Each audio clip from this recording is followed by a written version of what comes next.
One man's trash is another man's treasure. But what happens to the donated items that don't get picked? Hi, I'm Samii, and when I was moving out for college, I had to make a huge decision. Was someone actually going to want my stretched out, medium wash American Eagle jeans I've been wearing since 3rd grade? Or should I toss them out? Donating felt like the obvious choice. Maybe someone could use it, or maybe it just wouldn't go to waste at least. Research shows that a large portion of donated items never actually get resold, and the leftovers build up faster than the thrift stores can manage. So, what happens to that surplus? To understand that, let's look at the inner workings of donation selection. If you pull up to any Goodwill, you'll see car after car after car pulling up with bags and bags to donate. But most people don't know what happens to those bags after they're hauled away in those big blue bins. Let's keep Goodwill as our example. The items people donate become inventory, and the money made selling them helps fund programs like job training, housing support, and community services. Goodwill states that their mission is to support people having a hard time finding employment. There has been significant evidence that the system of selling secondhand donations has worked out for the charity and the environment. According to Jennifer Neer, the communications manager of Goodwill of Central and Southern Indiana, Goodwill was able to keep out 44 million pounds of selected donations in 2024.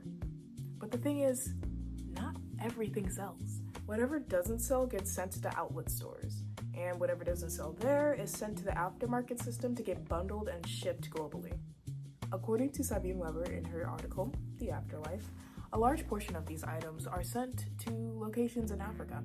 Opponents of this process argue that exporting used clothing can damage textile industries and cultural production in those importing countries, and that over 30 countries in Africa have placed import restrictions on used clothing for these reasons. But on the other hand, these imports do provide affordable clothing and can create local jobs for people resorting, styling, or even reselling the clothing.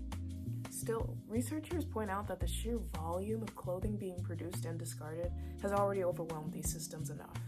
There's just too many clothes. And when that happens, the system has to deal with the flow of excess. And right now, the flow is bigger than ever. Compared to just a few years ago, more people than ever are buying secondhand and donating their clothes to places like Goodwill and the Salvation Army. And that on its own isn't a bad thing.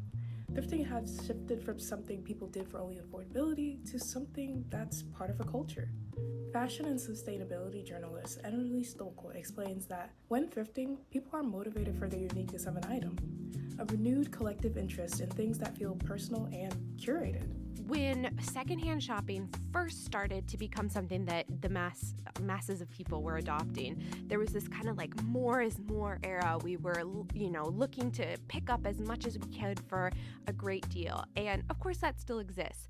But I think now people are getting a little bit more intentional about what they're buying, and they're wanting to find things that are picked out especially for them. I think part of this comes from how the TikTok algorithm and the For You page has trained us to expect things to be served up, especially for us.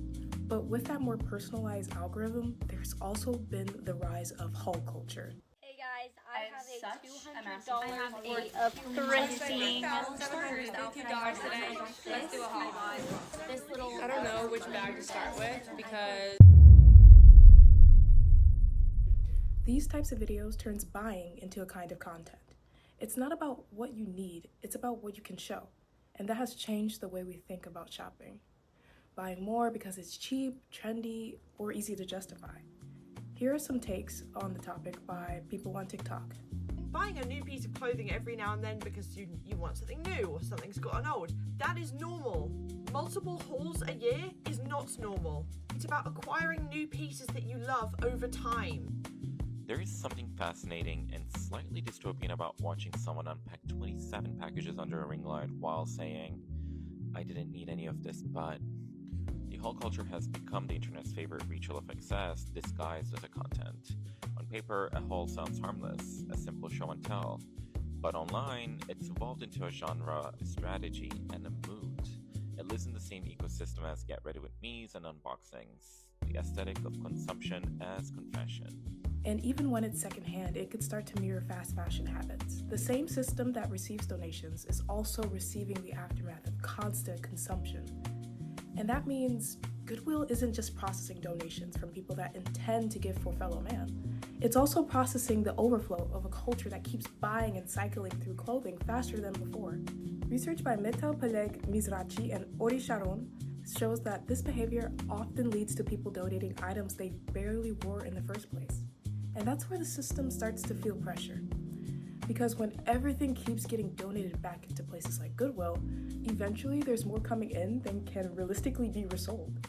So the issue isn't just what we do with our clothes after we're done with them, it's how much we're consuming them in the first place.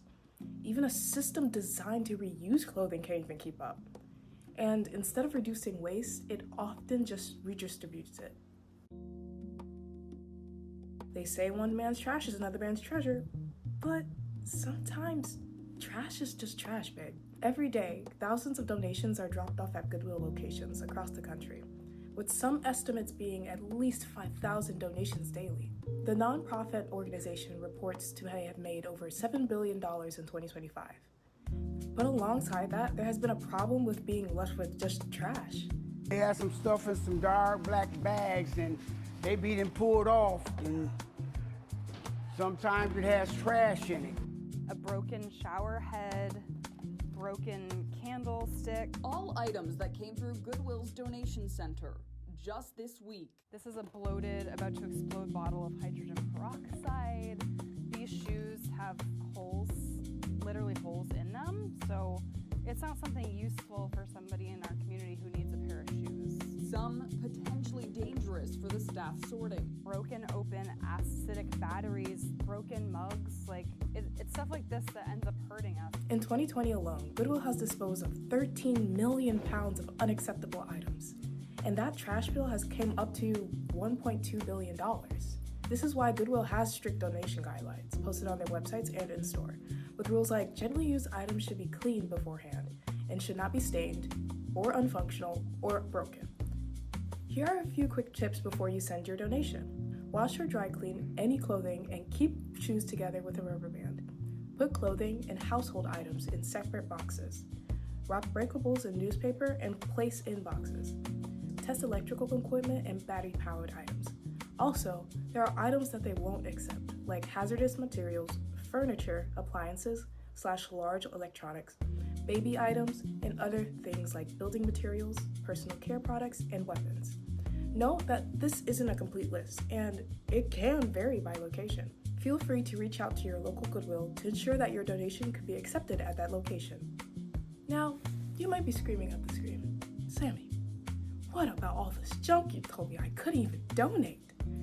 Let me introduce a model I'm sure every kindergartner is already aware of. Reduce, reuse, and recycle. Reduce. Make sure you buy less in the first place. Restrict yourself from buying something just because it's a good deal. Reuse. Reusing things can look like DIY projects or finding new ways to style the same pieces. One of my favorite ways to restyle t-shirts is just cutting them to fit how I like it. It's simple, it's personal, and it gives the item a completely new life. Recycle. There are a plethora of recycling programs that can take clothing or other items off your hands. Towns have textile recycling bins scattered around the area. These bins collect items specifically to be recycled, not resold. Even if these programs aren't near where you are, there are mail-in programs. There are even material-specific programs like Blue Jeans Go Green that recycles denim into cotton fiber insulation. For more information about these sources, check the link in the description. With so many different ways to recycle, it just gave me the inspiration to upcycle those shorts I was talking about. I can turn them into a belt. I can cut and sew them into a jean skirt. I can even use the scraps to mend my other jean items that I've been wanting to wear again.